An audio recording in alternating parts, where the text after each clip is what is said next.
in all the years to come, in your most private moments, I want you to remember the one man who beat you.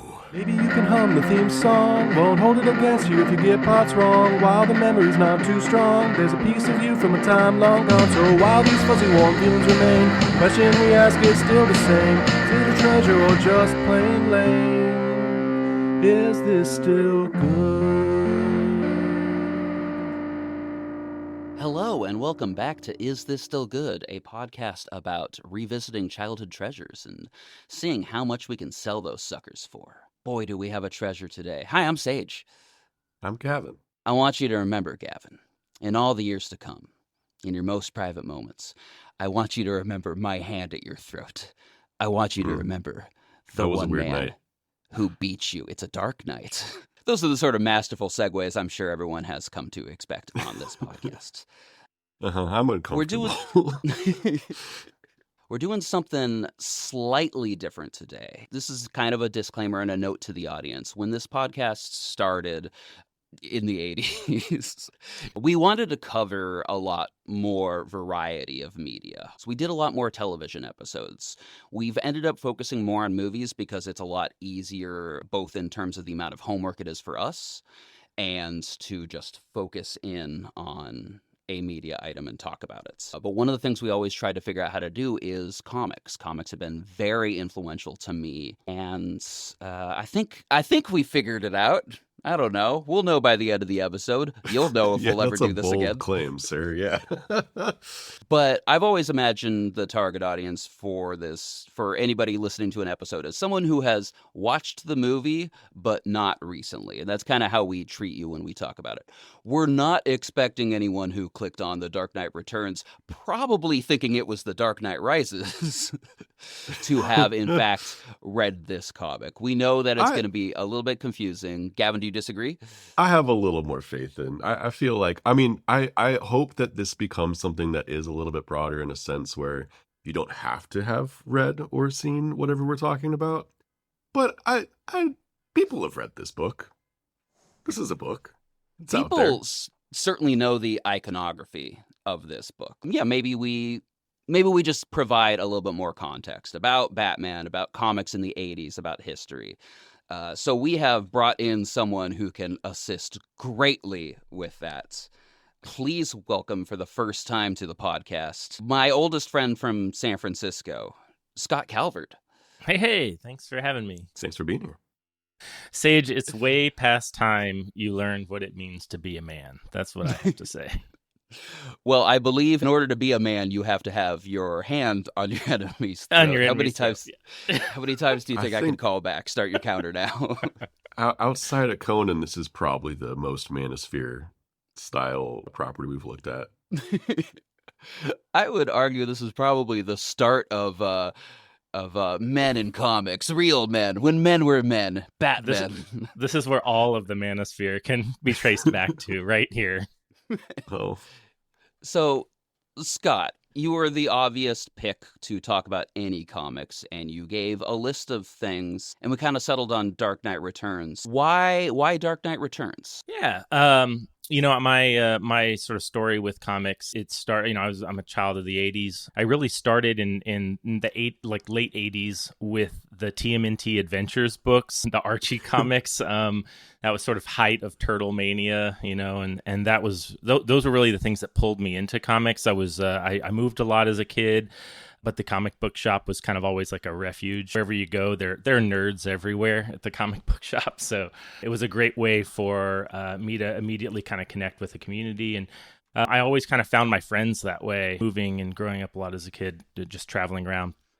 I then transitioned to sort of Spider-Man books, and I was a real Marvel head as a kid. That was really my focus. I actually didn't do a lot of Batman.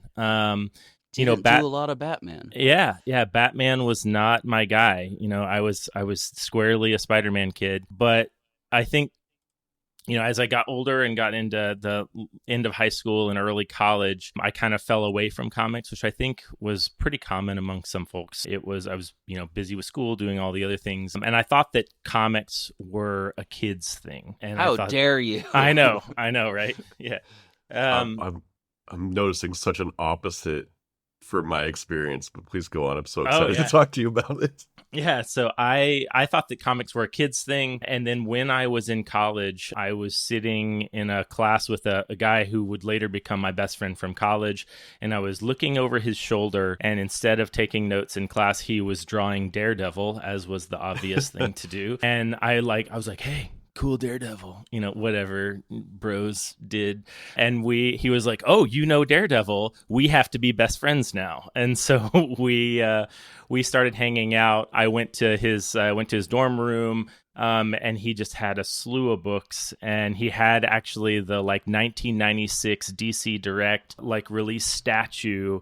It's the Carrie Kelly pulling back the slingshot and Batman over her shoulder, crouched down, pointing. And it was a cool statue. He had that in his dorm room. And I was like, what's this? And he's like, do you not know The Dark Knight Returns? And I was like, I don't know what you're talking about. And so he gave, Oh boy. he just handed me, all of these. I was like, here's Dark Knight, here's Watchmen, here's Planetary. He just gave me a stack of books that were, I went and, plowed through them all. And suddenly I was like, oh, wait, comics aren't for kids. They're for me right now. This is this is what I want to be doing. Comics are specifically for me. Yeah, exactly. And so The Dark Knight Returns is really the kind of one of the entry drugs that got me back into comics. I immediately went back. I was a Wednesday warrior when I was a kid, but I was back into it in a big way. Every Wednesday, me and my buddy John, we were at the comic shop. My subservice of how many books I got each week just kept growing and growing. And it was the thing that pulled me back into comics. And then, of course, I was it was Long Halloween I was reading. And it was at the same time that Dark Victory was coming out. And, DK2 came out a year or so later. When Dark I was Knight Strikes Again. It Strikes Again. Yeah. All of that was contemporary with my return to comics. So yeah, that's my story with the Dark Knight Rises and its history. Oh, I mean, very interesting. We'll go Dark Knight Returns. I said Dark Knight Rises. See, we're already going into the movies, but it's confusing. This text has been so influential in the last 40 years of Batman stories across all mediums, that people also just play on the name, and that's absolutely why it's called Dark Knight Rises, which is a story of an older Batman, 8 years later, coming back and doing more Batman stuff. He's just Batman Returns was the second Tim Burton too. Yeah, exactly. Yeah. Although that's just the movie again. A better title for that would have been Batman Strikes Again. And he didn't go anywhere. Where is he returning? That's just a sequel title. Not to shit on your theory, Gavin. I'm just saying. Speaking of Gavin and excellent segues, I don't know if I've ever actually had this conversation with you. What do comics mean to you? How did you come about being just a big old nerd? So I don't know if I get to claim that title is part of what the story's going to get to, but I have the bizarro version of Scott's story, honestly, which is that so my dad is an illustrator, a fantastic illustrator. So I always grew up with people drawing in the house, and I had how to draw the Marvel way that I would see on shelves and stuff. But I never got into comics that way. And he would kind of show things to me and my sister just as a way of being I don't know, what are you going to be into? So my mom would be the one who would pressure us to stick with something. She'd put a base in my hands and make me practice. But my dad was just taking to a baseball game. He's like, are you having fun? Cool, me neither. Let's leave. And so my version of comics were... You're not allowed to like comics and sports. He gave me an issue of a Frank Miller issue of Daredevil and The Dark Knight Returns. Ooh, nice. And I read them. I read the Daredevil issue first. It was incredibly messed up. It was to this day, I remember both these comics so well because they really did stick with me.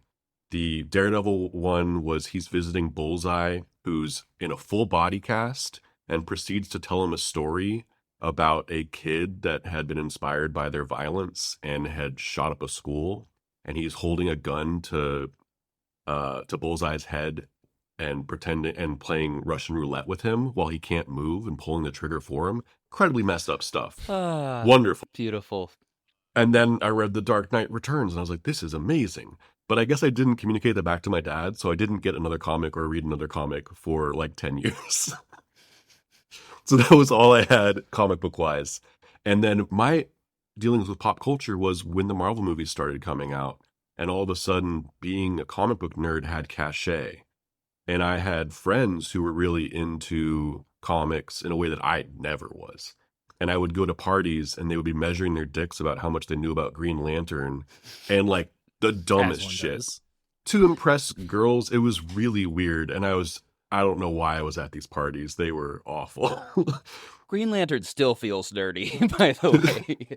The fact that there were girls at parties where people were talking about Green Lantern is impressive to me. So, well, girls can be Green Lanterns too. That is true. But it took me a while to like, from there, I did get handed some comic books by these friends that like I did find some respect for. Like X Factor had a really cool run that I was into. And then I found like Criminal and all these non-superhero comics, and the world really opened up for me. So I still feel like I only read superhero comics when they really rise above the absolute mass and ocean that is superhero comics. I need like a strong recommendation because I started with the best fucking superhero comic book I've ever read. Wow. And it's been really hard to go back to anything else, to be honest. No, that's fair. As someone who's like somewhat moved out of superhero comics, I'll check it every few years when someone gives a recommendation of like, oh, here's a really cool, interesting crossover event. Here's a really cool self-contained Batman story. But most of them is just like, hey, I've read hundreds of these. Yeah. Like, I know what you're going to do with most Batman stories and Superman stories. So if an artist and an author surprises me, someone will probably tell me that and I can go seek it out. It's not the same relationship I have with movies. Kudos to those, like the smaller titles. And Batman's always been like very good at inspiring Elseworld stuff. It feels like Arkham Asylum, like just like looking at the art on the page for that one. And like Court of Owls was fun. It was one of the first times I was like, oh, I get to spin a comic book around 360 to read it. Like, that's fun. People are pushing the medium. So, credit where credit's due. I'm surprised. I've never read like a DC or a Marvel book that has just like a, what's it called? Like a Boonraku pop-up thing that, where it just like folds out of the page in sort of like origami style art. Picturing the Playboy thing opening up and it's just a full thing of Robin. Yeah. Yeah. I mean, as comics have evolved over their 80-year-plus history, that's not the right math, over a long-ass time, different technology has allowed them to play with the literal format like you're talking about. I'm genuinely surprised we haven't had that pop up, but we do suddenly have like fold out pages. Yeah. All-Star Batman and Robin, one of the texts that we'll kind of be talking about today, because it's a part of this story, has a 5-page pull out that's just a long thing of the Batcave. Yeah, it feels like a mini poster inside the book.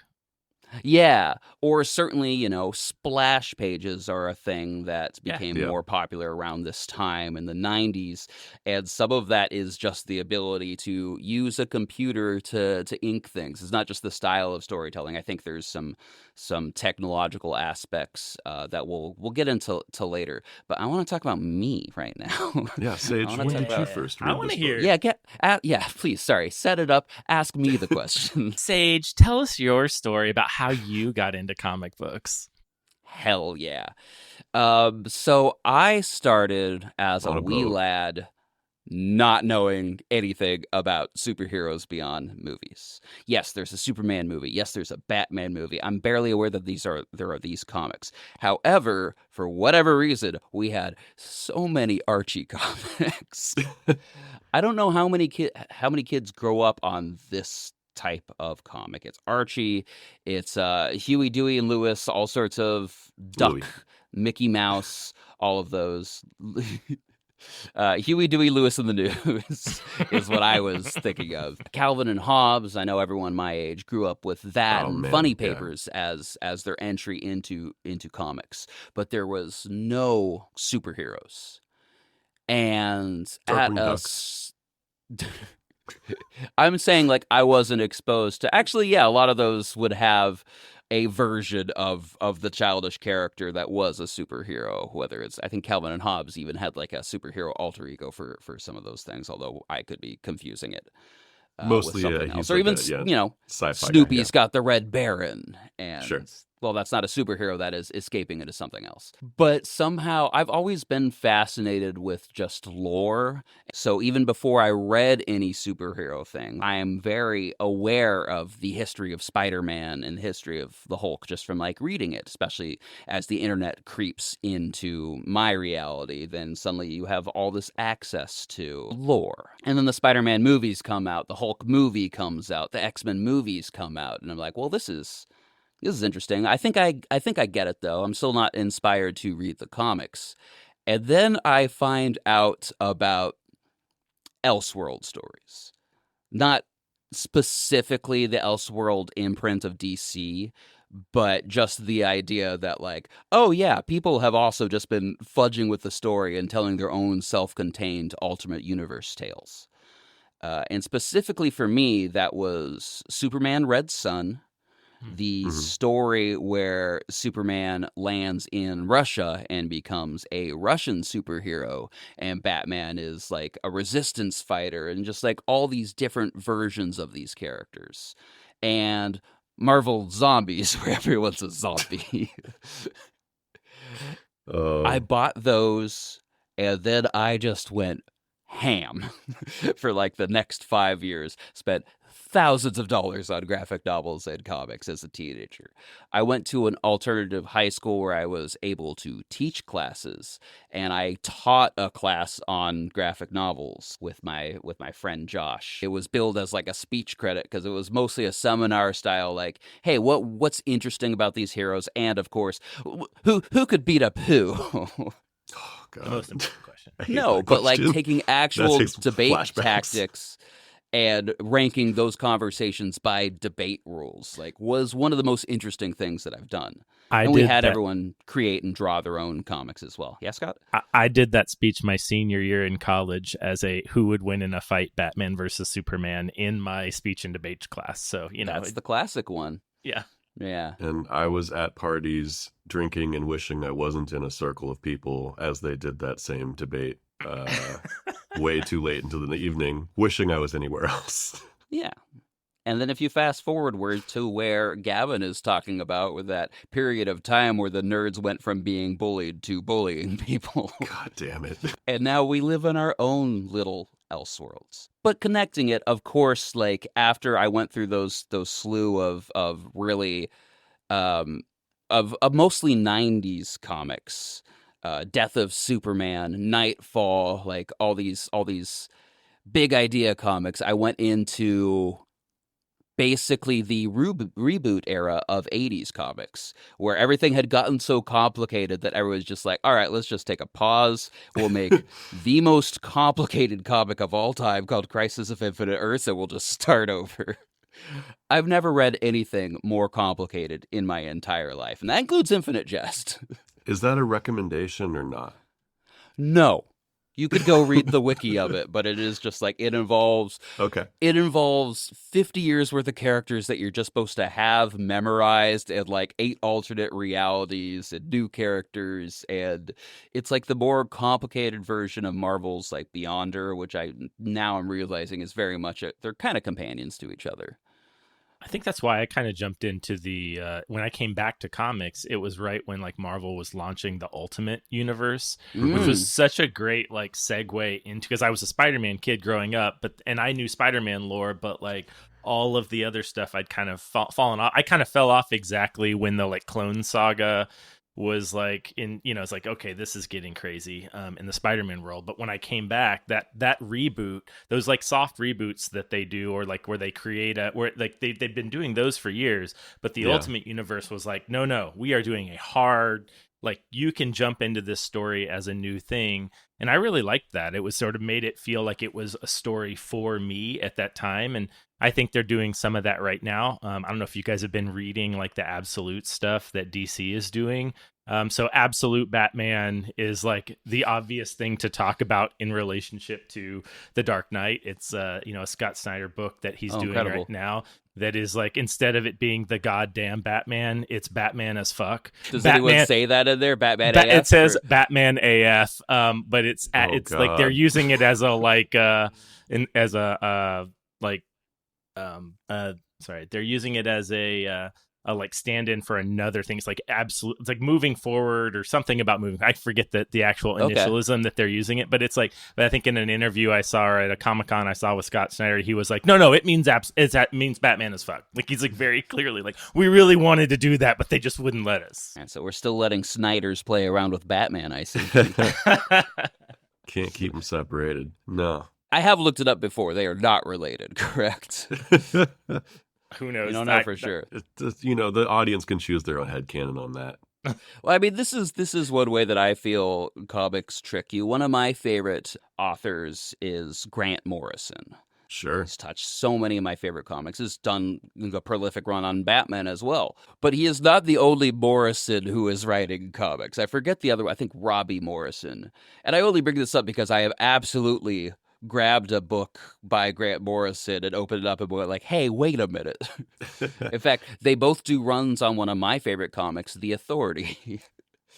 And at a certain point, it's just like, oh, Grant Morrison is writing again. Wait, no, you should change your name, like WGA stuff, I like the idea of like, just like wrestling families, we've got comic families.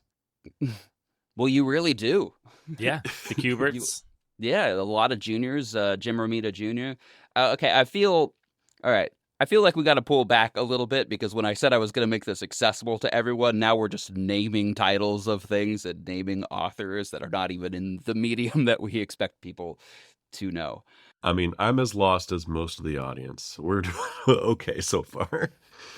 One of the things that really drew me to talking about The Dark Knight Returns is not just how pivotal it is as a Batman story, but where it specifically takes place in time in the 80s as comics are shifting. So with your help, Scott, I want to go back a ways and kind of just do a speed run of comics history. Whoa. Starting with Superman in 1939. We've got a pre-war era of comics, mostly DC, but a lot of people don't know this. Marvel is around too. Captain America comes out, goes around for a couple years, fights a bunch of Nazis, and then comics kind of disappear more or less for 15 years. Scott, what happened during that time? Why might comics have either disappeared or gotten bad? I don't know what you're referring to, Sage. This feels like a setup. Is this the Comics Code? Oh, I'm referring to the Comics Code, yeah. See, I'm here to help. The Comics Code Authority being yeah. here's the strict rules of what you can and can't do with comics. Yeah. Scott, similar I knew to... that.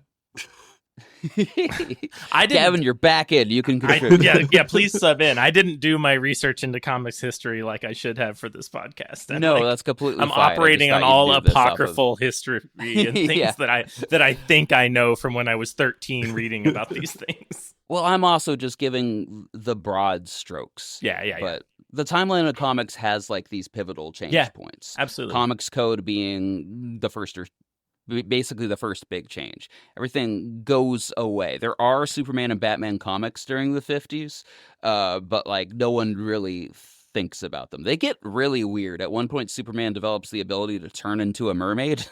Sure. They were just playing around with what powers can we give Superman? All right, he's telekinetic now. All right, he can like shoots little Superman out of his fingers. Some of these are his skills. Some of them are like certain types of kryptonite do weird things that actually give him more powers. I don't know. It gets weird. Yeah. Because I think weird's all that they're allowed to do. But the Comics Code, unlike the Hays Code, which had a bunch of restrictions for movies, I would argue did not lead to just a bunch of really good and creative projects getting around it. I think comics in the 50s overall just sucked. And I'm sure there's exceptions, but they've been pretty lost to time. Then you jump forward to the 60s, and I'm going to put a lot of the credit on just Stan Lee and Jack Kirby. Fantastic Four, all the early Marvel stuff. And then DC jumps back in, reboots all of their characters, sometimes literally giving properties to new people. There's a new Green Lantern. There's a new Flash. There's new origin stories to all these people. Wonder Woman goes from being like an actual god to an Amazon. Everyone gets tweaked. And they do this for 20 years of stories. And DC's kind of become like just an Ouroboros. It's just eating its own tail. It's so confusing. They've introduced so many multiverses. And they decided to do a hard reset, Crisis on Infinite Earths. Early 80s, just new DC stories. We're starting over. We're going to play with the iconography. We're going to let Frank Miller do Batman Year One. We're going to let Alan Moore do some things. We're just going to like give all these comics to these interesting creators, and some of them are telling Elseworld sales. A lot of them are restarting official continuity, but we are starting over. Marvel doesn't fully restart the way that DC does, but there's definitely some shifts at the same time. Daredevil's the other good example. It's just like, we are going to soft reboot these stories without ignoring what's come before. They have their own crossover events. And I think we're pretty caught up at this point. But post Crisis on Infinite Earths, things get dark and gritty a lot more often. I mean, it's Is also that fair to say? Yeah, I think it's also a reflection of the times, right? Like you had the Silver Age stuff with all the happy, slappy, like everybody is like high-fiving. I mean, it's sort of like, I always think of like the high five in every comic. the Super Friends as the like kind of Yes. like quintessential version of like, okay, kind of Silver Age hijinks and you know, but after that, you know, you just people lost a taste for it. I think it's also a reflection of the times, and like as the 60s and 70s roll in, you know, people get disenchanted with the world and they're sort of looking at the world, and you know, I think all the things that were happening politically at that time with, you know, the Vietnam War and the assassinations and the things. And so you have comics that are no longer reflecting the reality that people are seeing. And so in that, what world do you build in your comic books that where superheroes can still exist? And so those types of happy superheroes don't fit in a world that is Adam West. Yeah. Adam West does not fit in a world after all of that, where people are like what's the word I'm Broken. looking for? Broken. People are broken. Broken like a bat in 1993. I got that. I don't know reference. if I have that reference right. Oh, good. Yeah. Or from to confuse people more, from The Dark Knight Rises. Sure. I broke the bat. And there's one other big comic that we haven't talked about until this point, Watchmen. No. Do you guys know when Watchmen came out? No. I'm assuming 80s or 90s. Okay, literally the same exact time as The Dark Knight Returns. Oh, yeah. That's a moment in history. 86. These comics telling stories about what authority superheroes can have in their relationship to the people. I was shocked to find this out. There was so much about Dark Knight Returns that when I looked at the actual timeline of it when it came out, I'd be like, oh, this is the same time of that, or this is before that. This Jason Todd famously dies in the official continuity in the late 80s. 1988. Batman. What? 1988, Batman: The Killing Joke. One of my favorite stories. That's Barbara Gordon. Sorry. Shot. Death in the Family. Death in the Family, yeah. I consider them companion pieces. They also came That's out why in I confuse 88. them all. They both came out in 88. Oh God! So they're just killing all the supporting cast. Well, actually, so wait. Joker's just going on a spree. This might be nothing, but I want to rewind this for a second, because you said that Year One happened before The Dark Knight Returns, which I don't think is true. Year One came out after, and then I guess also before Death in the Family and The Killing Joke. At this time, were any of these main continuity? Yeah, no, those are everything that we've said except Dark Knight Returns, I believe, are official continuity. Okay. Sorry for all the Batman lore that we're spoiling in this, but You know what you clicked on. You're fine. yeah, I also have kind of a hot take about this, that you just can't spoil superhero stories because they're forever. and they are cyclical, and nothing is permanent. Things will go back. Every villain who's in prison or dead will come back to torment our heroes. There is a joke or a saying that I grew up on, that no one stays dead in comics except for Jason Todd, Bucky, and Uncle Ben. And Wait, one dead? of those people is still dead. Yeah, exactly. Yeah. I want to jump back into what you said, though, because you texted me this, and I also didn't realize it, Sage. So in 1986 is when The Dark Knight Returns came out. And in it, like, the reason why it takes place in the future, we haven't done our plot summary yet, so I'm sure we'll get to some of that. We're about to yeah. once you say Yeah, it. so in it, Jason Todd is dead, and that's the reason why a 55-year-old Bruce Wayne has been retired for 10 years, is because 10 years ago Jason Todd died. But Death in the Family came out 2 years after this, where they actually killed off Jason Todd in comics continuity, famously with like a call-in thing where that's what people, I was trying to say. People like called in to decide whether or not Jason Todd I did know that. would die. Yeah. And so there's a comic that ends with a cliffhanger and a phone number. You could call in to be like, "Hey, would you like this child to be beaten to death, or would you like him spared?" Yeah, which means maybe they had like both of those. You know, like how a news story they'll have their articles about who won the election ready to go. Maybe there is a comic out there.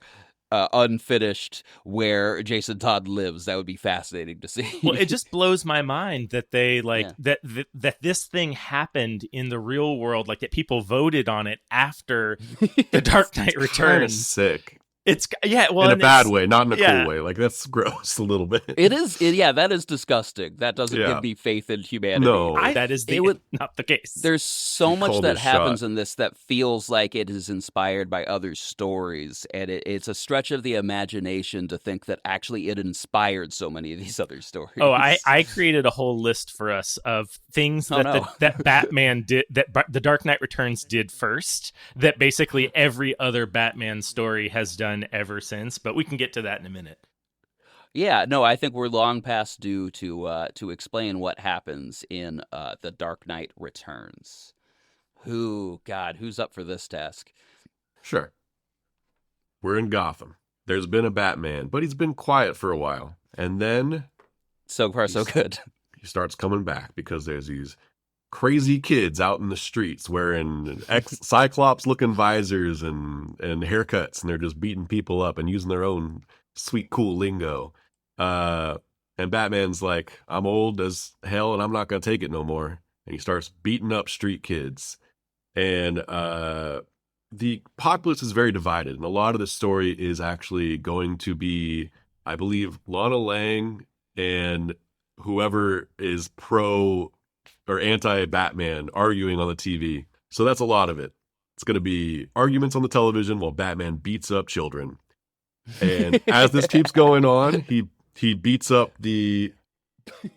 Gordon's also 1 week from retirement, and he also has a thing where the mutants are really like, I want to kill this Gordon guy. And they don't want to kill Gordon so bad. And they want to rape his women, is a thing that they also say an awful lot in this comic. A lot of raping. A lot, yeah. Thankfully, not too much actual raping happening on the page, but a lot of promises about it. Anyway, Batman beats the shit out of their boss, and they fire a lot of guns at him, but he is not just an old man. He is an old rich man an old rich clever man who has armed himself to the teeth in a way that, like, when they hit him with nukes, they basically are just hit by the shrapnel, and he's fine, more or less. He's saved by a young girl who has started dressing up as Robin, and they go back to the Batcave, and he gets naked Alfred and the holds butler. her. That does happen a lot also. Alfred the butler's like, guy, you gotta stop doing this. He's like, my name's Bruce. And he's like, what are you doing? And he's like, all right, fine. I guess she's Robin. We'll go with it. Bruce really quickly accepts this Robin. Yeah, he's an old man. Like, he needs friends. Child who has shown up in a Robin outfit, one of whom has died. Let me just I'm Bruce Wayne. Let me take you to my Batcave. Here's Alfred. He's also implicated in all this. It's definitely an interesting mix of him unloading his trauma in his mind, but also, and she actually, I will say, I'm kind of making light of this. This book is insanely well written. All this actually makes complete sense in the world. I'm going to keep saying it in a goofy manner, though. Yeah. So that's about book one. Book two, they start releasing Harvey Dent. He is now reformed. They've given him some plastic surgery. I'm also probably telling way too much of the story. But we've got Two-Face back on the block, but now he's One-Face. And to the outside world, hey, that's a handsome face. Look at him being all handsome and stuff. Pretty quickly, though, he's like, joke's on you. My face is all fugly now, and I'm going to start committing crimes. And so he does, and Batman has to take him down. Which, again, the populace is like, I don't know, maybe Batman's overstepping. Maybe he shouldn't be beating the people up so much. And Batman's like, I'm Batman. And counterpoint. Have you considered I'm the goddamn Batman? From there, we also let Joker out, I think we're at now, because Joker has been rehabilitated. He's been comatose for as long as Batman's been hiding underground. And they're like, I don't know, why not? Let's give him a few minutes on television. And the Joker's like, I'm going to kill everybody. And he sure does. During all this... Counterpoint, I am the Joker. During all this, we're also getting a lot of back and forth between passing the buck, where the governor's like, hey, not my problem. The president's like, hey, this is the governor's problem. Everybody's passing the buck around. But that's when Lieutenant Gordon retires from the force forcibly, and a new commissioner takes over, and she is anti-Batman. And all the while, we're also getting whispers of Clark Kent fighting like some mysterious war on a far-off land and just blowing the shit out of whatever foreign country we've got going. Clark is essentially doing his own undercover thing as a government agent. There's a lot of hints as to why the Batman's been underground. And it's not just Jason Todd. It is like a whole government thing, and basically mysterious, like, the superheroes aren't okay anymore. They just can't deal with our modern world. People have turned their back on superheroes, and this is a world where superheroes have been like, all right, I'm out. Dark Knight Strikes Again really goes into like, hey, where was everybody at during this time? But this one is more Batman, Superman, and a little bit of Green Arrow. It's a lot more grounded than Strikes Again feels. Which, despite all this that I'm saying, because next up, nuclear war happens, or at least the first strikes of a nuclear war. Russia launches a, what do you call that? Electromagnetic... It's like a specialty bomb that is also an EMP and is kind of designed to fuck up Superman. And the EMP, Superman takes it to the chest out in the desert. He's very weakened. And he still is like, all right, cool, that happened. Now Gotham is thrown into chaos. The sun is blotted out, so Superman can't get his rays. People start rioting. And that's when Batman shows up, not by his lonesome. Can't drive a tank no more because those don't work after an EMP, but he can ride horses. And he's taken the leftovers of the mutant gang, have now become the Sons of Batman. And he starts basically doing martial law over the town. And that's when the president's like, whoa, this is too much. Superman, go deal with this. And Batman's like, well, okay, let's do it, old friend. Puts on a super suit, beats the shit out of Superman for a while. We get the, what's his name? The Green Arrow. Green Arrow shows up, missing an arm, still can shoot. Hits Clark Kent with a kryptonite arrow. Batman beats him a few more times, says that quote that Sage has been really enjoying going over. And then I'm the man who beat some stuff that he's taken, stops his own heart, thus ending the struggle and putting the Batman to sleep once more. But then Batman, signs the life. Superman gives Robin a wink and is like, okay, you crazy kids, maybe let's make a sequel when Frank Miller feels like it down the line. 15 years later. Yeah, that covered everything. That was as good as I can do. Yeah. You got the subplots and you got like the main philosophy. Like there's two really interesting things going on here, and then some subplots with the Rogues Gallery. Also, anecdotally, I love that this is a book about how you cannot rehabilitate the mentally ill. Absolutely, yeah. No chance. It doesn't matter if you believe how much you believe in it, how much psychotherapy and physical therapy and all of that. Crazy people are crazy and they should be locked up, which I would completely believe is Frank Miller's actual stance, or at least paralyzed. Yeah. Well, and yeah, this is also the comic where Is this the first time that Batman I don't know how many times the Joker has died in comics, but Batman makes seemingly the decision to kill Joker, stops himself at the last minute, and Joker's like, "Oh, you're not getting off that easy," and snaps his own neck in a pretty He sure does. damn. There's a lot of just moments That would in this not have comic. happened if he had planned on a sequel. They would not have killed Joker. Yeah, there's a lot of Although, fuck it, they could have brought... If he showed up in any of the later sequels, I would not be surprised. He basically does. He does. He's just Dick Grayson now. Yeah.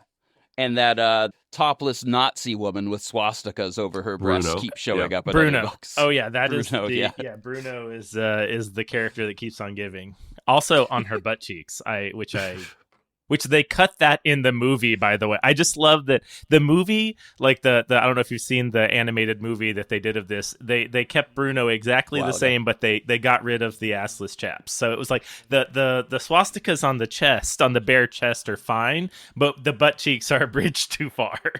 Yeah, those are the rules. You could have either or, not both. Yeah. You get a pick. DC animated has always been tits over ass. This is also speaking of just the weird side villains in this. Hence like, the little boob window in Power Girls outfits. Yes, Gavin? the bomb maker in this series with the little flying bomb children. Abner, Fat Abner, I think is his name at that time, but I think we've got the fat these days. One of the strangest. That's still like the part of this comic that is the most confusing for me. Is like what? That the bomb maker is just in Arkham with him and makes that the bombs are little children that can fly and talk. Yeah, What's and also the confusing choice to spell "ew" that way is really weird too. So I think every great superhero story is like dealing with a philosophical idea and how these characters interact with it. So the first one that's happening here is the world itself has turned their back on superheroes. I find that fascinating. It's not like some grand scheme. It's not a villain's plan, or at least in this book, it's not. That's right. We're talking about The Incredibles. The world has rejected Batman, Superman. They've decided that they don't want superheroes to save them outside of the authority of the government. So some superheroes have somewhat license within the government, and everyone else has just disappeared. It's kind of the plot of Civil War, except half of the people are disappearing instead of fighting back. They're just like, fuck it, I'm out, you don't want me, I'm gone.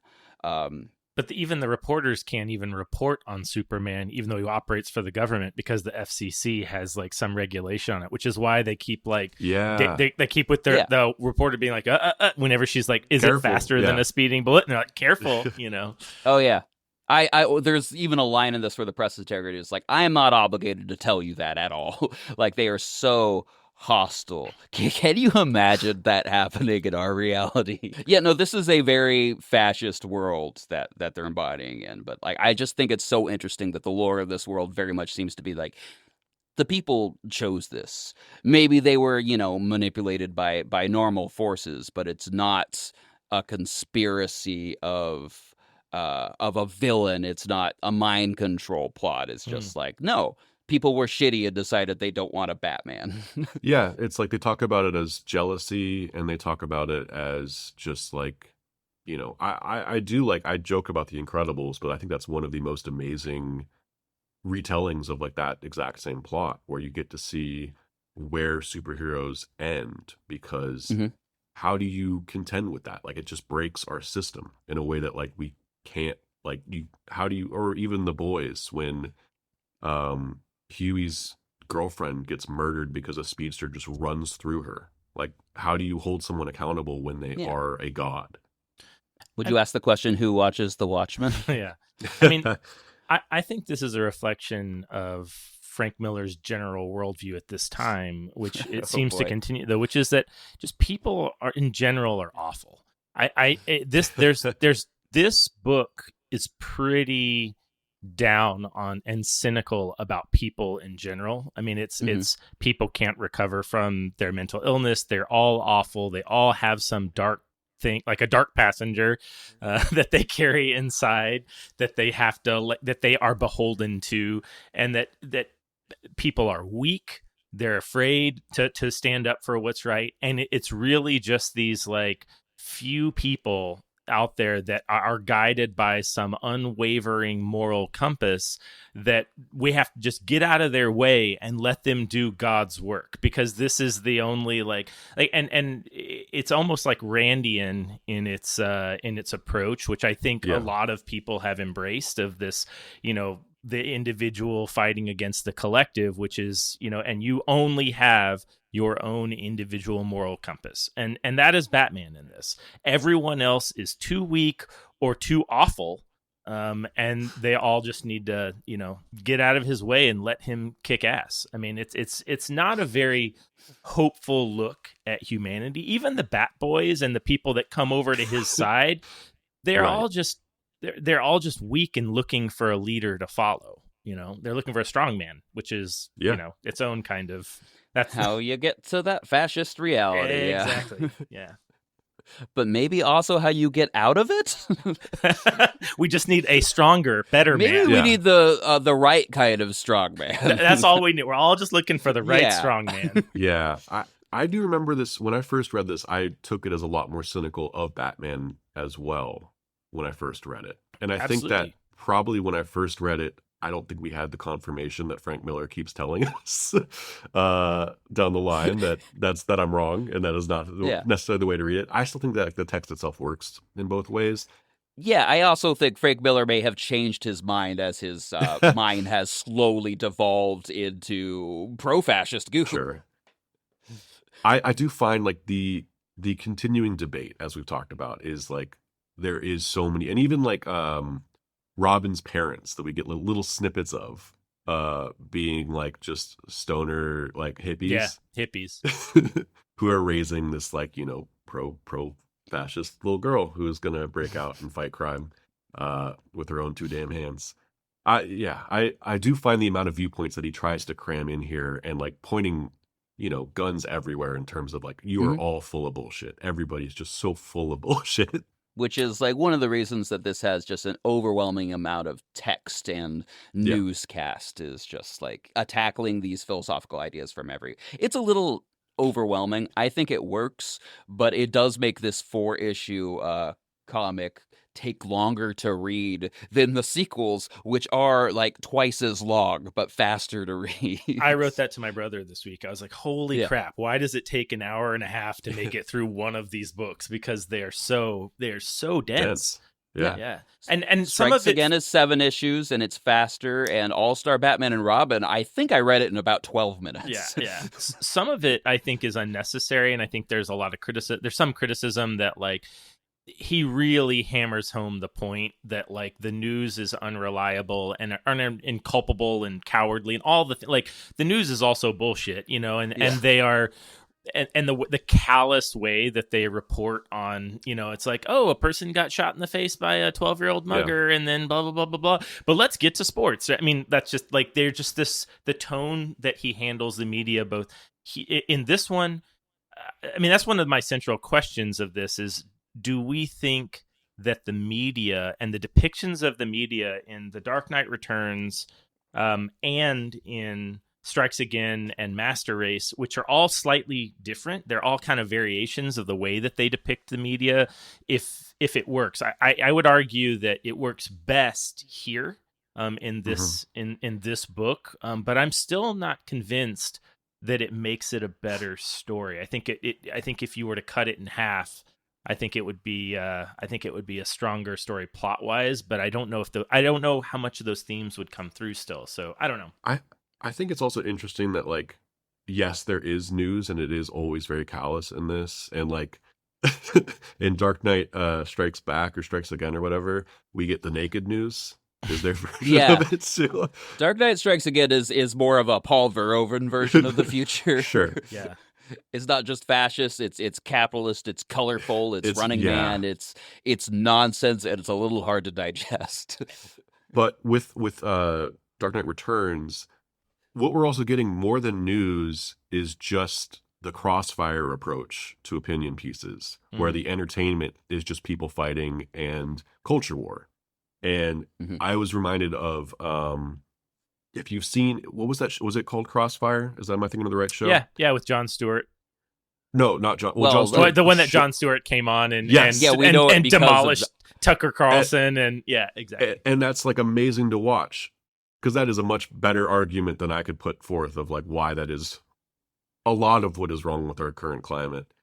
And it's laid out here in the 80s, because I'm sure like back then it was just as popular. Sorry. I also think some of the fluff in this. So I'm realizing as we're talking that like there are a couple core components to any epic Batman story, and I think Frank Miller definitely even in 1986 this was true, that just like whatever idea you're putting across, you also have to have at least 3 Batman villains, right? Like there's a reason there's Two-Face and Joker in this. You could argue, and like a new one with the mutant leader. You could arguably tell this story without any of his rogues gallery, but it would just feel wrong.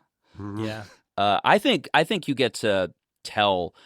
There's a couple core things with Batman, and as long as you get these 2 rules, you can tell whatever you want with the story. There's been so many authors, so many hands in Batman, but Batman can't kill anyone. I don't even think that would rub me too wrong if that happens. Like, it's always been crazy to me that Batman does not kill people. It seems like many versions of Batman seem like they're insane for not killing people, but it's such a core thing of the story that if you're going to tell a story where Batman kills something, you should just be writing about a different character. Like, it's just that simple and established after 75 years. With that, I think that this Joker moment in here has some of the best versions of that, because we get him adding people to the list of names that he keeps, that he's like taking those deaths as his own fault for letting Joker live. And Joker knows it. Like, that's part of the fun of this, is Joker's like, I don't count. I know he'll do it for me. I feel like every story I've ever read with Batman and the Joker has some narration of just like how many people have died because I let him live. Yeah. I feel anytime the Joker gets introduced in any Batman comic, it's that. And the second core thing to understand about Batman, what separates him from so many other superheroes, is that Batman is not the Mask. Bruce Wayne is the Mask. And this story does, I think, an exceptional job of that. It starts off with he's Bruce Wayne, but he's just so ready to be Batman. And anytime he's Bruce Wayne, he's arguably wasting his time. Which is why Batman's approach to crime is to fight people in alleys instead of just like donating his billions of dollars to funds and rehabilitation. But to be fair, rehabilitation does not work in Gotham. I mean, I think that this is the thrust that like this one kind of takes as well, which is that Bruce Wayne and Batman, there's almost like a dual personality thing that this one takes, which is that Batman is a personality that Bruce Wayne tries to suppress with alcohol and guilt at the beginning of this story, and Dark Passenger. and he can't. And eventually the Batman takes over as the dominant personality and is like, and so this is also another example of like, oh, this is a psychology that you can't resist. And, you know, I don't know that I like that version of the Batman as well as the one that you're describing, Sage, which is that Bruce Wayne is Batman. And that the Bruce Wayne thing is the mask, but he's still like stable, like he has an identity, he knows who he is, and he's putting on a show over here. I kind of like that version, and that's closer to some of it's sort of the hybrid of the Silver Age, which I think was more balancing. Like Bruce Wayne and Batman are both like, you know, the same guy, but Bruce Wayne takes his Bruce Wayne role seriously as well. And like when he meets with the board members, and you know, that like those are things he cares about, and he wants to do a good job as a civil servant, but he also wants to fight crime. This one was like, nope, he sure does. Batman is doing his own thing, but the new version I think is more like Bruce Wayne being the Mask, and I like that one the best. I interestingly, this is one of the first times in my first list that there was a real corporate blow off where he says this line where Alfred comes out and he's like, "Oh, your accountants are in the West Wing," and Bruce says, "Tell them I'm sick." And there are several examples where Bruce like cancels obligations or fakes an illness in the past to like do Batman work. But it's like, this is kind of the first time where Miller reframes Batman as like Bruce Wayne is a means to an end to his Batman goal, not the other way around. Like it is a personality that he just has to maintain, but it's irrelevant and he doesn't care about it. But you see that same line in the Batman, in the newest one with Robert Pattinson. Yeah, they absolutely. literally crib that line when he's like coming down the stairs and he's like, the accountants or whatever, Wayne Enterprises are waiting for you, and he's just like blowing them off. It's that kind of pattern was established here.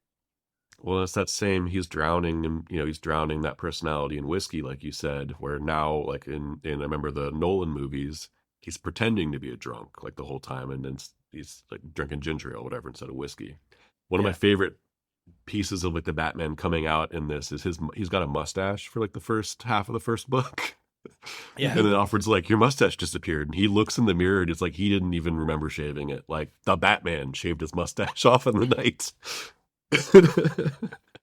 In the one of the things that I do like, we're not going to talk about the animated movie much, but I did really like that they kind of imply that he sleepwalks. He's like, your somnambulance routine, which I think might kind of be like, I think he kind of disassociates when he becomes Batman, but it is that they have that moment of just like, where'd your beard go? And he just looks in the mirror and he's like, what?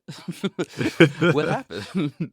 I will say, if you are not a like comic reader and you don't want to go out and read this comic, I actually think that the animated one, if you're a film person because you're listening to this podcast and these guys talk about film most of the time, I would say check out the movie. I do think that it's a pretty faithful adaptation. There are a few things I went through and like spotted some of the differences, and most of them were like, oh, we can't smoke anymore in movies, so they got rid of all the smoking. But generally There's a lot of speaking, smoking. Some things they rearranged the timeline a bit, just a bit.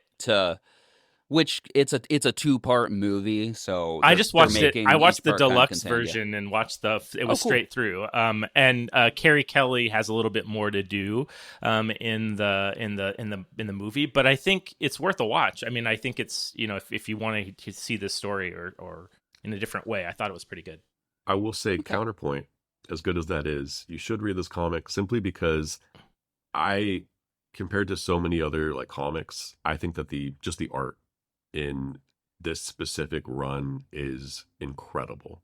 Lynn Varney's like the watercolorness of it all and the graphicness of like just the style that oozes out of this comic is astounding. There's some you incredible don't get work. that in the animated version.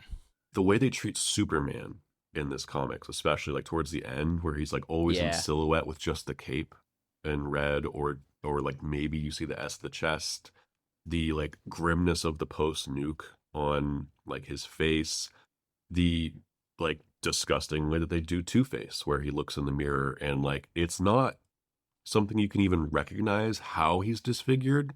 It's just disfiguration. Like you can't tell what happened. It doesn't look like chemical burns. It looks unhuman. It's unrecognizable. They have a really cool way of just the graphicness and the like originality of it is just astounding. Well, I do want to, we are talking about comics. I would love to focus on the art a little bit. And Scott, if you're able, this would be a good pivot. We've buried a big lead that you are working on your own comic to be released at some point. Actually, so I recently, my brother and I and our artist colleague Scott Prather, so we recently founded a comic publishing company called Box Fort Comics, and we've released 2 issues of our first comic. It's called Hiraeth. It's a terrible name for people that want to know how to pronounce things. Sure. But it's a Welsh word that sort of means like nostalgia for things that you can't return to. But the premise of the story is about a boy who goes to his grandfather's funeral and gets whisked away on a kind of Alice in Wonderland style adventure, trying to go off, I'm spoiling a little bit here, to go off and save his grandfather. And he goes into a kind of fantasy world, and he might just have to like save the whole world along the way. So it's a one part. It's along the way of the journey. He's sort of dealing with and battling these various stages of grief. So it's kind of a dark kids fable. It's looking back. It's looking at like we really looked to inspiration to a lot of the Don Bluth films and kind of things that we wanted a story that was scary. That actually would be scary for kids, but also could be for kids. But the goal of this is if you've lost someone in your life and you have kids that you're kind of dealing with that this book would be a book that you could read this with those kids. And so it is, it's, I don't want to spoil where we go with it. Sure. But it is, doesn't pull too many punches. I think it's full adventure, full fantasy, but it is also, there's also a lot of things that we're trying to grapple with around the psychology of dealing with grief. And so again, it's called Hiraeth, but you can find it. The easiest way to find it is through our website, which is boxfortcomics.com. So like box fort, like that you would build as a kid. And then we've also got another book that we wrote the first issue recently, and it's an adaptation of a screenplay that I wrote a few years ago. So look for that one coming soon. So we're getting quite a few comics rolling right now. Our third issue of Hiraeth is coming out probably in the next 2 months. We just finished all the inks. It's with our colorist right now. I do all the lettering on the book, and I co-write it with my brother Andrew. He and Prather kind of had the original ideas for this book, and then they roped me into it. They pulled me along, and it's just grown and grown. And so we've been going to comic book conventions and doing all the promo and making the circuit, and I'm back in the world of comics in a big way. I mean, Sage and I met doing film stuff, and that was my life for a big, I'm formally trained as a filmmaker and did that for a long time. But I've been really surprised actually at how the translation, both in the storytelling, but specifically for a long time I worked as a film editor, and how editing and things like lettering can overlap in a way that I found really kind of fun and unique. Well, that was kind of my question to put it in this category. Is like, when you've decided on telling a story, how do you decide on the art style? Or is it just what your brother can draw? Well, this is, so Prather, we actually worked with Prather. Prather and Andrew came up with this together. I call him Prather because there's two Scotts and there's two Calverts on this thing, so it gets too confusing. Sure. So there's Scott, Andrew, and Prather. So Prather and Andrew worked together for a long time, several years actually, developing some core story concepts. Prather's a tattoo artist by trade, and he's like us, he grew up maybe not like Evan, but he grew up loving comics and really investing heavily in comics as a medium, but has never really tried his hand at that. So we're all kind of figuring all of this out together. We're just all kids that love comics, but are coming at it from a different approach. So, his art style really lends itself to this kind of fantasy aesthetic, and so we started toying with like, what kind of kids stories can we tell? And they started thinking of it as a kid's picture book, and then it just kind of grew and naturally kind of became this comic. And it's 12 issues. We've gotten most of them written at this point, so we're just chugging right along, but everything's mapped out. So but yeah, I think in terms of this question of art style, for us it was, we found the art. We had the artist and we created the story by working with the artist. And he's just as important and just as instrumental in sort of coming up with the characters and the arc. And he's been a real partner in this whole thing. I say my brother and I co-write it, but he has a lot of the ideas that he brings to the table. But in terms of our next book, my brother and I are currently searching for an artist. And so right now we've just been on every forum that there is to be on, looking for someone that we think will make a good, will pair well with the content of this script, which is much more adult. It's kind of a racy noir. And so I'm like, it doesn't fit Scott's kind of kids fantasy style. And I don't think Scott wants to do it. And so, he's got other things he wants to do. And he's been pushing us to find an artist, and he's kind of been pointing us to a bunch of people that he went to school with and some other folks that we've been looking at, just to try to see if we can find a good marriage of style and content. It sounds similar to finding the right director of photography for a Absolutely. project, cinematographer. Yep. Who also happens to be the production designer and happens to be all these other miscellaneous tasks. Yeah, you're a lot more of a jack of all trades. At least that's my experience so far. But we're also doing it kind of indie style. There's only a few of us. I mean, like we're editing and writing and lettering. You know, there's like we're wearing a lot of hats that I think in another. And Scott's doing both pencils and inks. If that's the analog, you know, versus you know, he's not doing his own coloring. But we do have a great colorist that we've hired for that. But Yeah, I pulled it up and it looks beautiful. Like, oh, thanks, man. it looks stunning. Yeah, and it sounds like such an amazing story. I've got like a soft spot for a few of those.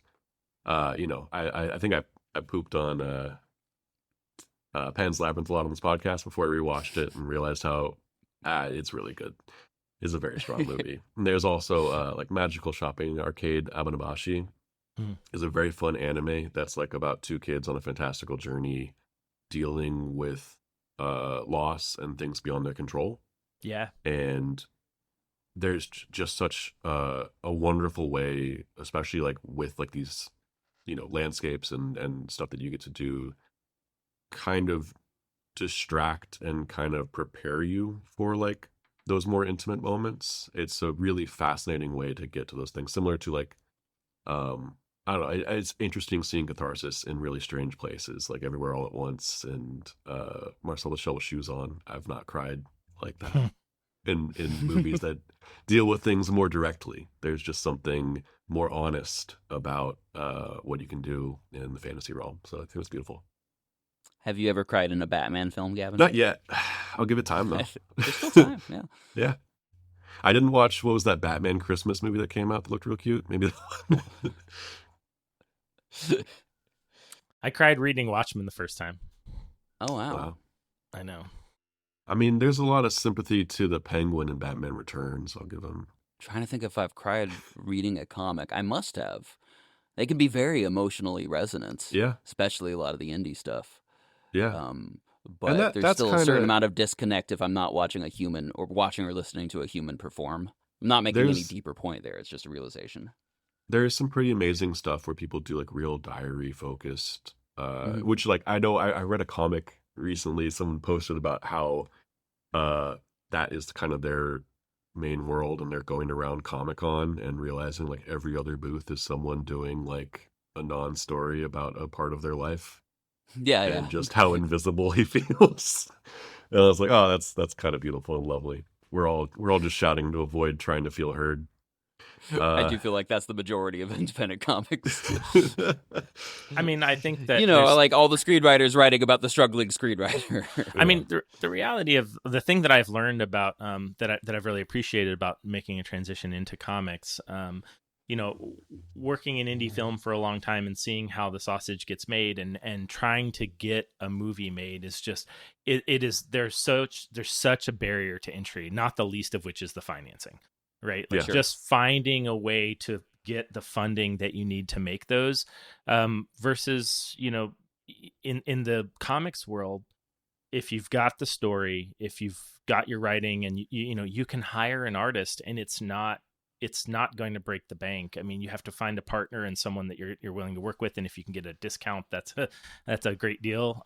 But I think it feels much more accessible. And so I've been banging my head against the wall trying to find ways to get my stories made for years.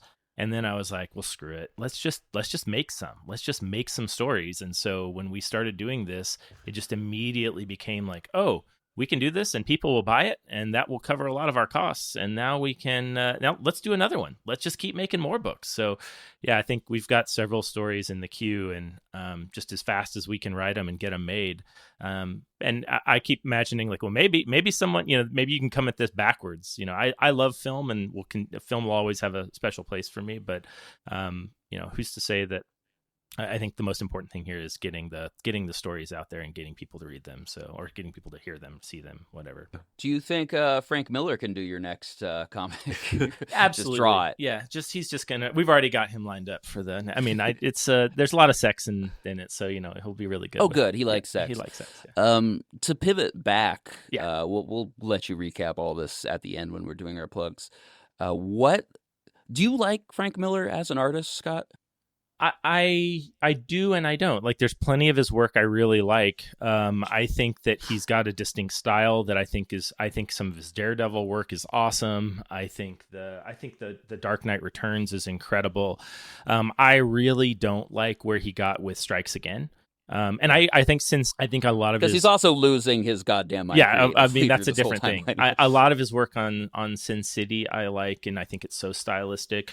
But I think where he got to in Strikes Again, I think especially some of the talking heads, they just look like little like golems or goblins. Like, I was like, what are these creatures that we're drawing that are allegedly humans? Like, it gets so. I think there was a stylistic choice here that I just couldn't connect to. I couldn't understand why he was kind of moving into this very boxy, very.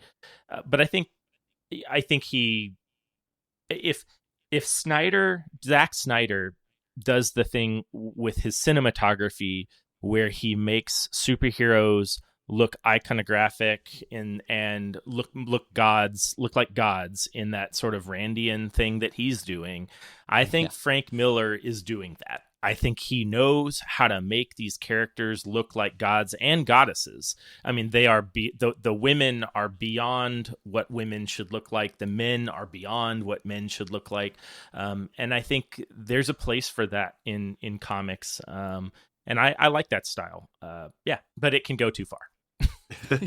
It can. I kind of appreciate the later entries in the series have a mix of Frank Miller and Brian Azzarello writing, but it has other artists, and you get like All-Star Batman and Robin, for all its many flaws, is drawn by Jim Lee, and it is one of the cleanest things. Like, it's a pleasure to look at. It's so beautiful. I mean, but the point against that, it feels so clean that it kind of, I don't know, it doesn't feel as dynamic as The Dark Knight Returns. You are never going to get me to say a bad word about Jim Lee. I just think I think it's incredible. I think he also knows how to get some iconographic Batman shots, like with Hush and some of it's incredible. So, but All-Star Batman and Robin is not about a broken society the way these other Frank Miller ones are, and the way that a lot of Frank Miller comics are. It is like a nice, clean start where, like, yes, Batman's a proto-fascist who's out of his damn mind in this and is endangering a child and beating him up, and they throw around, like, retard and queer constantly. Like, an uncomfortable amount, which is to say more than zero. They don't even have the villain saying it. It's like Robin's calling things queer and Batman's saying, "Are you retarded? I'm the goddamn Batman." Also, in the first issue, he's so crazy that he blows up. He drives his car. He's kidnapped Robin. He turns around and drives his car back to plow into the police cars that are chasing them and blow them up, and blows up Alfred and Vicky Vale in the process, which I was like, I didn't put that together until a recent read through. I was like, oh, we start the second issue with Vicky Vale nearly dying in a hospital. I'm like, how did she get there? Oh, it's because Batman rammed her in Alfred's car. I was like, I don't understand that choice. Yeah, that's all I've read of it, and it was a very weird. Just the tone is unsettling. It doesn't. Nothing feels right or settled. You haven't even gotten to the point where he paints an entire house yellow so that he could punch Green Lantern in the throats. It's out of its damn mind. While drinking lemonade. It's a joy. Okay. One of the things that I really enjoyed about like going through this entire saga, even though Dark Knight Returns is a very self-contained story. Yeah, it is. Yeah. In the introduction interview for the version of Dark Knight Returns that I got from our public library, shout out to friend of the podcast, the library. He describes it as kind of what would happen in real time. If Batman came out in 1940, and just aged normally, this is who he would be now. The timeline doesn't quite add up, but that's kind of the idea, as he's watched the world fall apart, everything that happens. But then Frank Miller says something very illuminating, which is just like, yeah, I was 29 when I wrote this, and I was terrified of turning middle-aged. So this is like the artist is scared of getting older. So at 30, he's writing like the most terrifying story he can imagine, which is about being 55. Yeah. And when you jump forward to these sequels, he is the age that Batman is. And he's lost his damn mind, and it's so beautiful to be able to track that and also watch him arguably ruin the world that he's telling with just like a bunch of undue lore, which I don't think actually goes back and affects The Dark Knight Rises, and I don't care about all the continuity inaccuracies between characters in all of it. But I think the idea of taking this story and basically taking Dark Knight Strikes Again is, I'd forgotten that it was a sequel. I had thought it was just he's doing another reboot, and it's a Justice League approach to this. It is, what about every character you've ever heard of? Where are they in this world? Who died? Who has just given up? Who has been driven crazy? And also, to just go ahead and spoil it, what if Lex Luthor and Brainiac are responsible for everything? I'm like, well, that would be less interesting. That was just an objectively less interesting story to tell. Why did you tell it? Why did you decide that this is the route to go? I mean, a little bit of history here. Two pieces of history that I think are interesting. So Dark Knight Strikes Again, came out in December of 2001. Those of you may not remember, but that was just a few months after 9/11, and the first book was already written. But my understanding was that the second book came out at, like, he was still writing the second issue by the time that 9/11 happened, and he lived in Manhattan. And I think there have been a number of people and sources online that have talked about how Frank Miller was profoundly affected by 9/11. And you can see, I think, fair enough. Yeah, and I can imagine some of that impacting that work. And he's spoken over the years about how he kind of writes what he's dealing with in that moment, but that it doesn't always reflect how he feels at the time. And so, like, Holy Terror, he's spoken and said, like, he's not particularly proud of that book when he in the way that, like, but it reflects who he was in that moment, which I think is a really honest way to approach your art and yourself as an artist. I mean, we all change, and God knows I don't want to be held accountable for the types of things that I would have created in my early 20s. But or just your old tweets. I didn't do that, thank God. But I will. The other piece of history that I think is interesting, that I just found super fascinating. I started reading Dark Knight Returns, and it starts in the middle of a heat wave in Gotham, and how crime has spiked. Yeah, and it immediately much like the me Teenage think, Mutant Ninja Turtles movie. Sorry, it also made me think like of Predator 2. much like Do the Right Thing is the one that I got to. Okay. I was like, oh, okay. I was like, okay. And I immediately started thinking of Spike Lee and Do the Right Thing. And I was like, oh, I wonder if, like, when did Do the Right Thing come out? Oh, that was, would Spike Lee and Frank Miller have been contemporary? Were they both, like, how did they think about heat waves in New York? And I was like, oh, both Spike Lee and Frank Miller were born in 1957. They were both living in New York City in 1977 in the middle of that, like, infamous heat wave and blackout, which, like, caused the whole city to go crazy. And I was like, oh, so Frank Miller was 20 years old and Spike Lee were 20 years old in the middle of that crazy heat wave in New York in 77. That's the Summer of Sam, right? That we're talking about. Ooh, I don't know that. I don't know that history, but I was like, oh, it is. I looked it up. Great. Which Spike Lee's literally made that movie.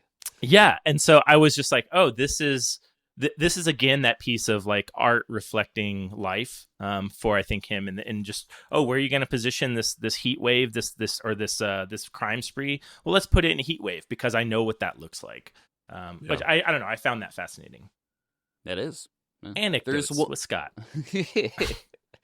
There is one last bit of business I want to do before we got to get to our summary judgments, which I'm sure will be a wild surprise. So when I was a kid on the playground, or even before that in preschool, we would play this game called Batman versus Superman. It didn't have a name. We just ran around and one of us would be Batman and one of us would be Superman and we would punch each other. But I think children throughout all of time have been fascinated of who would win in a fight, Batman versus Superman.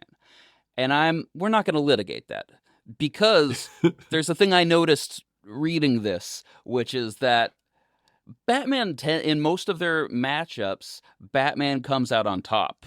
Because of planning, because of kryptonite, because of whatever, but really because all these fights happen in Batman comics. Why would Superman be fighting Batman in a Superman comic? Batman is just not in Superman comics as much as Superman is in Batman comics. I think they've always been like great foils and companions to each other. But Batman needs to fight Superman in Batman comics, and it just doesn't work the other way around. So you've got like a Batman-Superman fight, and I think every single one of these in these saga, and like they'll find excuses. Batman Hush, I believe, has a pretty famous Superman-Batman fight where Superman's under mind control. A lot of the time Superman's under mind control, and Batman has a plan to beat him because he's got like a ring with kryptonite in it or whatever Deus Ex Machina that you need. Otherwise, it's just Superman holding Batman's head and like him swinging or like grabbing Batman's arm, going, "Stop punching yourself! Stop punching yourself!" Yeah. I feel like that's the equivalent of like Superman. I mean, we all know that Superman is like that. You're right that there's no world like if Batman were under mind control, Superman just like holds him down. There's nothing to do there. So it doesn't make for interesting storytelling. And in every other iteration, you know, they talk about how, Superman's always pulling his punches or whatever. But I think it's interesting in the context of Batman because it's the question. It's again the hero worship and the kind of wish fulfillment of like, can you take on a god? Batman and as we put ourselves in the body of Batman and we imagine ourselves, can we fight something that is supremely powerful? Well, with enough planning and enough resources and enough time to think it through, yeah, you can. And that is what makes it so satisfying because we get to imagine ourselves in that role of fighting a god. Well, and to be honest, this is my favorite version of that fight that I've seen by far. Because this isn't even an actual physical fight, which I find tend to be pretty boring, especially when Superman's main power is he just tries a little harder and punches a little more. It's not very interesting. Instead, you've got Superman trying to reason with Batman, and Batman being like, "No, I'm not going to. All right, we've reached where I'm going to be with this story, but I'm going to do something else."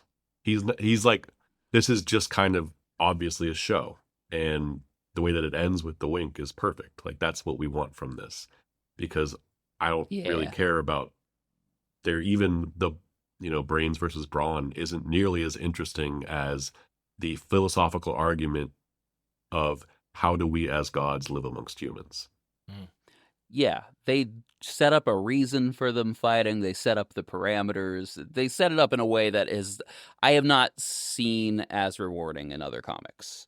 It's an ideological and fight. Also they fight. Yeah. It's an ideological Which is what fight. It should be. Yeah. But granted, they made a whole ass Batman versus Superman movie and like really neglected to set that up. It's just like, Martha, what if... why did you say that name? They're basically fighting in that movie for the same reason that like people break up in the middle of a romantic comedy. It was just like one or both of them just didn't do enough research or interpreted something. We didn't have cell phones. And to the idea that other. like Batman's not doing enough research on something World's to understand a greatest situation. detective, my butt. Yeah. All right. Well, how do we feel about The Dark Knight Returns? You should probably prep Scott for our patented 3-tier rating system. Sure. I was going to say, wow, that was a very direct question. We usually do it in such a more roundabout way, which is The Dark Knight Returns still good? Is it better as a memory? Or should we, I don't know, smother some weird lipstick on and just give it a little peck on the lips and convince him to jump out of a high-rise building? and turn into, as they keep referring, what is it? Sidewalk spaghetti? Is that what they keep calling the There's an politicians unlimited amount of third options you can pull from this. That's the one I Street went pizza. with. Street pizza. I don't. Yes, street pizza. Street pizza's great. What do you guys All think? right. It's I'll go first. It's still good. Like it met my memories of it. I think I get a lot more out of the text now as not a teenager. Also as someone who's lived through fascism and continues to. Sorry. I don't have a lot to say that I haven't already said. I think this is good, and I think the proof is in just the legacy that it's provided and how many times this story has been retold and how it's Attempted. influenced, Yeah. or how it's influenced like every great version of the Batman. Like there's something in it that they pull from this. Yeah. I have a few. Yeah, I think just to jump off of that, one, I went a couple little things that I found. This is the first instance of Joker and like a psychosexual. I forgot your list. Psychosexual erotic Joker that like has a psychosexual fantasy like relationship with Batman that has been there's like a whole comic about Joker's boner though. yeah. Way Yeah. earlier. Yeah. So I'm just saying. It's the first like pearl snapping incident where the pearls Is it really? Yes. Really? Yes. Wow. They have emphasized the robber wanting Martha's necklace in other instances, but you never see the pearls falling. And I was like, oh my God, And that's what an so image. iconic. Yeah, exactly. I would have assumed that was in like the original comic. I looked it up. I couldn't believe it. It was, yeah. Anyway, I mean, there's a bunch of others, but yeah, I mean, I think for me, yes, I think this is still worth it. I think for the reasons you're talking about, Sage, I think that fascism and looking at a kind of fascist, like I think it becomes more relevant in our current climate, even though there's a the media looks different. There's a different political figure at the helm, but it still feels like it taps into some answer to what happens when you have like fascist leaders and the world falls into chaos. I think I will say hot take. I think the first 3 issues of this are better than the last issue with the Superman stuff. I think the last issue is a bit uneven as the riots start, and I have a hard time following. It's difficult to follow. There's a lot of jumping between moments, like when he's holding the general in his arms dead, and you're like having to. It asks a lot of the reader to like put 2 and 2 together. But I think that amount of work makes it more for adults, and you kind of have to make sense of it. But I do think that. The other thing I will say about this versus all other ones, it's the smallest of the Batman, Dark Knight, Frank Miller stories, I think. And yet, maybe All-Star Batman is arguably smaller, although it's incomplete. But I think it's the smallest story, and yet at the same time, it feels the most epic.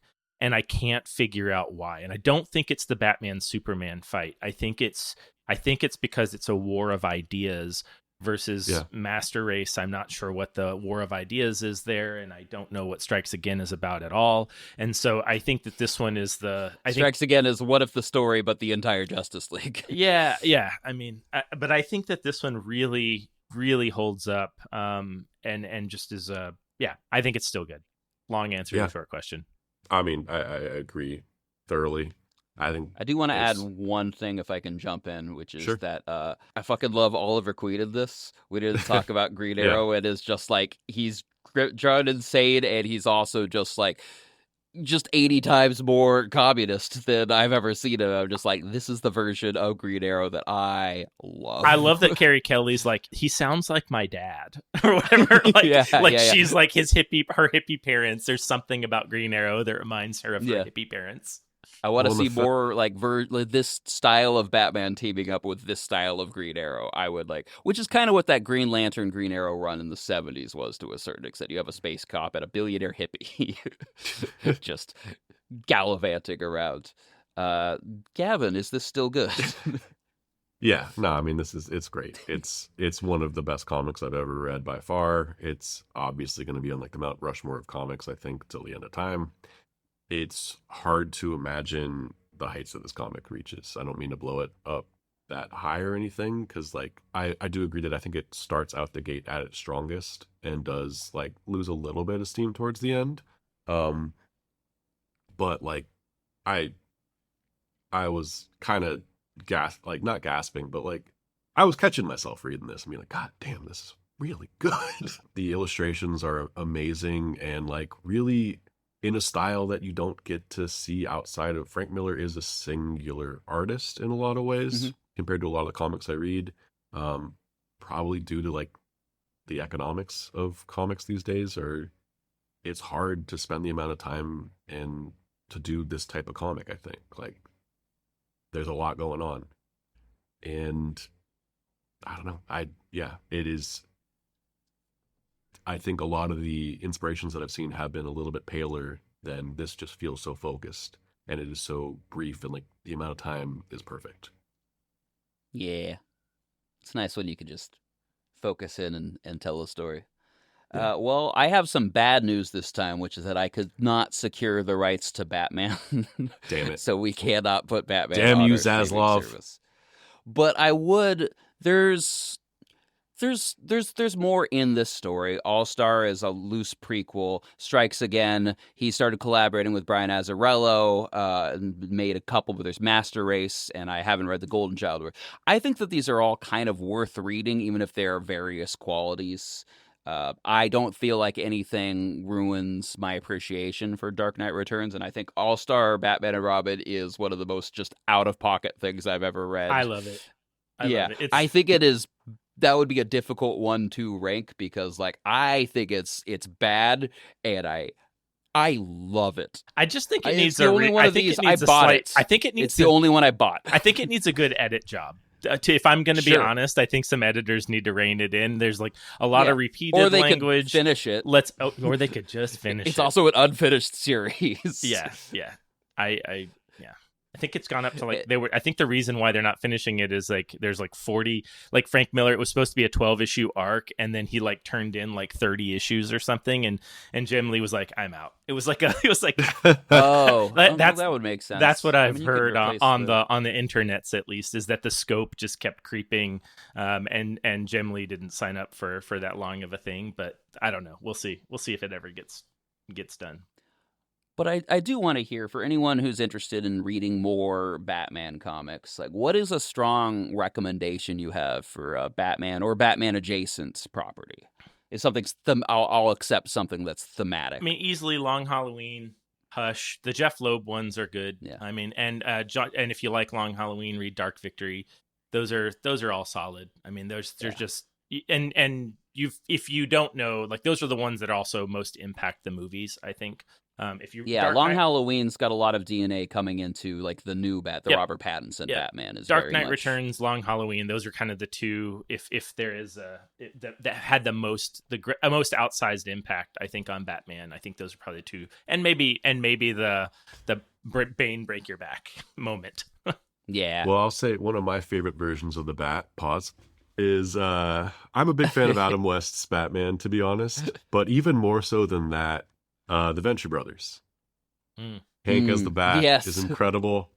And in terms of watching like a version of the real world dealing with superheroes, like The Incredibles is amazing, but the Venture Brothers is some of the most amazing, like taking a lot of that 60s like adventure stuff where you get like Batman and Superman. They've got a great they do have several Batman inspired characters, including I think his name is Rainbow Man, who Man. He kidnaps Hank and tries to make him his ward, and there's a lot of deeply uncomfortable conversations to be had around that, and it does a very interesting way of dealing with a person who's been driven by the loss of his ward and just imprisoning another young person into that role. Very dark little episode, a lot of fun. But yeah, I would say check out the Venture Brothers. You know, another one that comes to mind. Sorry, is no, I also I also think about, That's why you're here, Scott. Scott Snyder has been sort of manning the ship.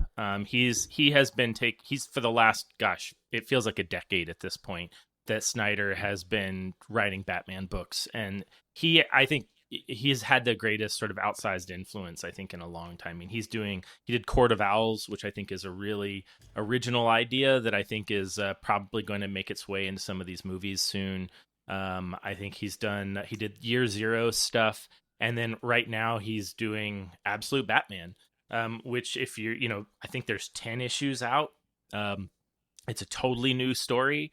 It's Batman AF. And so, if I would say jump in, it's not for everyone. It's a totally different take. It's kind of an Elseworld as well. So the idea is that the premise is that Bruce Wayne in this one, his dad dies, but his mom lives, and he in a different environment, and he grew up as kind of a poor kid, and his friends are all it's the Penguin, it's Catwoman, it's Killer Croc, the Riddler, and Harvey Dent, and I think they're all his buddies growing up. They're all like childhood friends, and they all grow up together, and it's kind of seeing it, but he is now the Batman, and kind of seeing what happens in this world where Bruce Wayne doesn't have anything. You strip away all of his power or all of his money and resources, and how does his powers? Yeah, exactly. Those are his powers.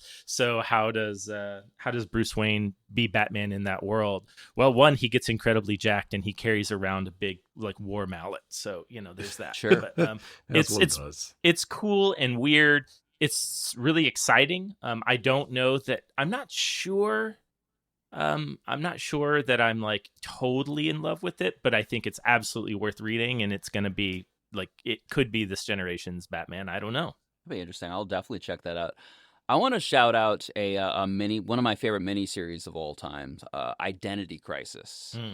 Identity Crisis is really fun. It's written by a novelist. Like every now and then they'll bring in these outside people to do these crossovers with an interesting idea. And the idea at the center of this kind of mystery is about the ethics of mind wiping. This is one that I think is singular enough. I'm not gonna spoil too much about it. But it is the idea that some of these superheroes can mind wipe people. And like, is that okay thing to do to villains for rehabilitation? Is that an okay thing to do? Like, let's say hypothetically, someone does it to Batman. Would he lose his shit? The answer is yes. So Batman has very strong thoughts about like what other people can do to him, despite having a contingency plan on how to defeat every single one of his superhero friends if they ever turn, that in many different comics have gotten like stolen by villains. Like that is such a present thought, as like Batman's knock list essentially gets stolen by everyone else, and now all the superheroes are vulnerable. I love the joke that you see occasionally where they're like, Robin's like, well, where's my file? And then everyone just kind of laughs at him. Exactly. Well, the way you beat Robin is a crowbar. Traditionally.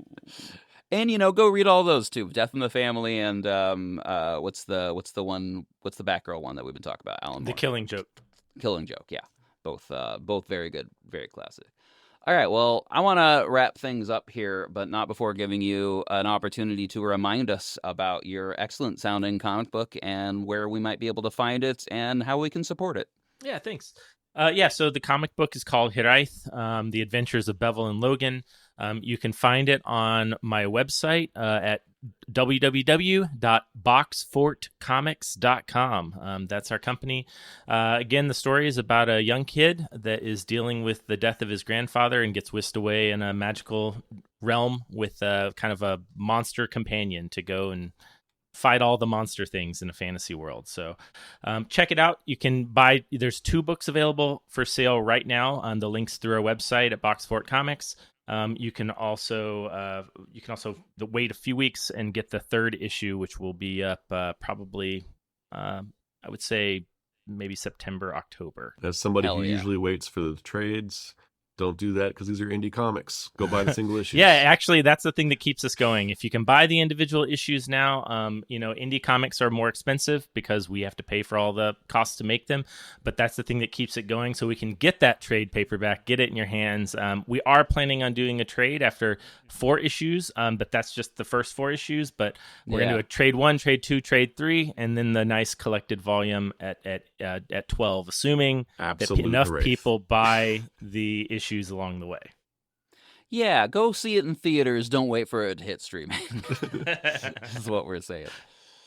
That's so cool. I'm gonna see you soon, Scott. So maybe you can show me some art or anything that you got through there. I'm excited to talk about that, even though we're probably just gonna talk about the new Superman movie for 2 hours. That seems about right. I actually have a plug this time. Apparently, by the time this comes out, one of the many movies that I filmed in 2022, Fairyland, will be in theaters. I don't know how wide that is, but it's got a distribution through Lionsgate, so hopefully you can go see Fairyland on the big screen with a good speaker system, the way my words are supposed to be heard. Nice. And that is a very local Bay Area film from the Coppola family. In that whole vein, it's not directed by a Coppola, but not to be confused with the Scotty Young by... "I Hate Fairyland" comic. No, although that has in fact confused me multiple times, and not to be confused with just the Fairyland playground that exists in Lake Merritt. Wait, is it not about the Fairyland? No, in Lake Merritt. Fairyland is based on a memoir by Alicia Abbott about growing up with a gay dad in 1970s and 80s San Francisco, and all the political things going on there. It's one of the best things I've ever worked on, and I'm very excited. I got to see it at Sundance, but I'm very excited to share it with people. Dude, that's awesome. Yeah, that's rad. And I have felt the frustration of not having it available leave me when the movie has been done for 2 years, but there are things about this industry I am not privy to. I don't think anyone was just sitting around. Yeah. Yeah, go see that. Gavin, you have any big life updates? Not really. Go buy those comics and see those movies. Cool. All right. Well, thank you so much for coming on this interesting comics journey with us. Let us know if you want us to do more. We're always available at StillGoodPod on social media and stillgoodpod@gmail.com. Thank you. Bye. Bye. Scott, say bye. Oh, bye. Hell yeah. Hey, thanks for hanging out with us again on Is This Still Good? You can find us at StillGoodPod on Instagram, or send us a formal complaint to stillgoodpod@gmail.com. We love hearing from you. Please give us a like and review wherever fine pods are cast. It helps us trick those algorithms. You can find me across platforms at Hold for Playing. And I'm at Gavin V. Murray. Join us next time, whenever that may be. Bye.